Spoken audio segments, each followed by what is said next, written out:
Well, boys, it's been a few days or whatever since I put a video up, and I said I'd put one up tonight on this lovely Kenwood TS-450s. I was looking at it for a friend of mine, and it had a no display fault issue. Wasn't sure why the display wasn't working on it. He acquired the radio from another silent key locally, and the radio had no display. So why don't you want me to have a look at it? And well, I found 3 issues with the radio. Two of the issues, this ribbon cable and this ribbon cable was unplugged. And then if you look down yonder, see if I can't kind of light it up some maybe.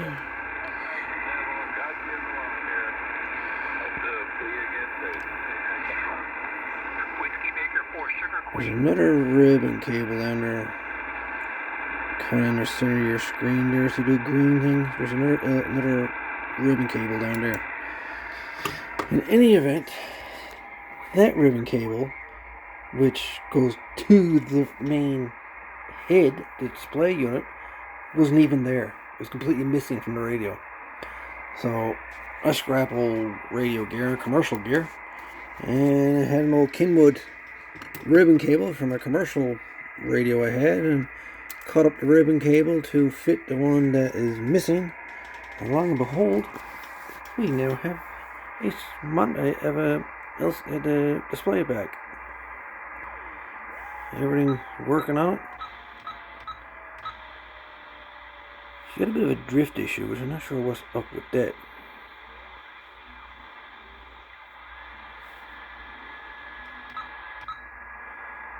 Do you see how she's kind of, I don't know if it's an encoder issue, maybe just encoder, I'm not sure. But you can see she's got a bit of drift. I'm not 100% sure what that's from. When you first move the knob, then she settles down. So I kind of think it's probably an encoder problem.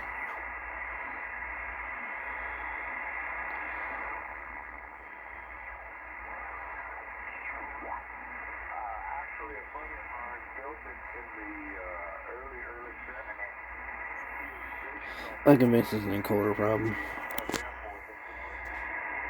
But I mean, you know, if we get around that, we don't mind a little bit of drift from the tuner. I mean, you know, I know she should be locked on, but getting parts for this is like, yeah. Well, the radio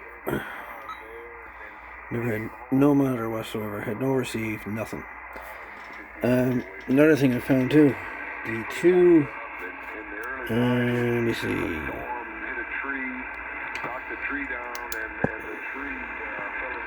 Down there, you see 2 little green. Where are the 2? Right there. Right down by that light, kind of shining on the 2 green things there. There's 2 inductors. 2 inductors down there. And what was going on, when I was putting the face back on, she'd go dead. And there's a shield on the LCD board, like down here, and the shield was making contact with the 2 inductors down there. So basically what I ended up doing, I put a piece of electrical tape on the shield to insulate it from the 2 inductors.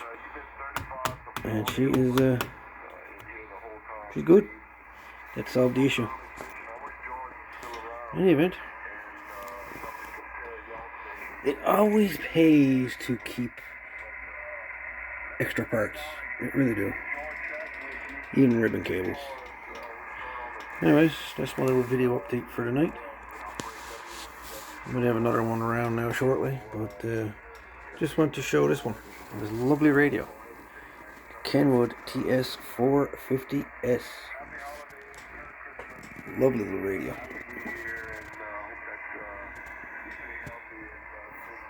Sentry, folks. All the best.